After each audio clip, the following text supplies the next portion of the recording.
কারও অধিকারভুক্ত কোনো জিনিস তাহার মালিকের অনুমতি ছাড়া ধরব না, গ্রহণ করব না, চুরি করব না, জোরপূর্বক দখল করব না, কেড়ে নিব না এবং এ সমস্ত পাপ কাজ মনে মনে পালনপোষণ করব না, এ সমস্ত পাপ কাজের সম্মতি দিব না, অন্য কাউকে এ সমস্ত পাপ কাজ করতে আদেশ উপদেশ দিব না, এই শিক্ষা আজীবন রক্ষা করব।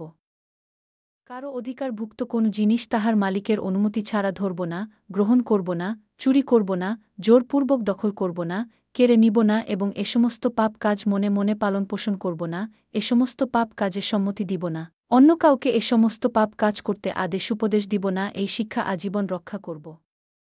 কারও অধিকারভুক্ত কোনো জিনিস তাহার মালিকের অনুমতি ছাড়া ধরব না, গ্রহণ করব না, চুরি করব না, জোরপূর্বক দখল করব না, কেড়ে নিব না এবং এ সমস্ত পাপ কাজ মনে মনে পালনপোষণ করব না, এ সমস্ত পাপ কাজের সম্মতি দিব না, অন্য কাউকে এ সমস্ত পাপ কাজ করতে আদেশ উপদেশ দিব না, এই শিক্ষা আজীবন রক্ষা করব। কারও অধিকারভুক্ত কোনো জিনিস তাহার মালিকের অনুমতি ছাড়া ধরব না, গ্রহণ করব না, চুরি করব না, জোরপূর্বক দখল করব না, কেড়ে নিব না এবং এ সমস্ত পাপ কাজ মনে মনে পালনপোষণ করব না, এ সমস্ত পাপ কাজের সম্মতি দিব না, অন্য কাউকে এ সমস্ত পাপ কাজ করতে আদেশ উপদেশ দিব না, এই শিক্ষা আজীবন রক্ষা করব।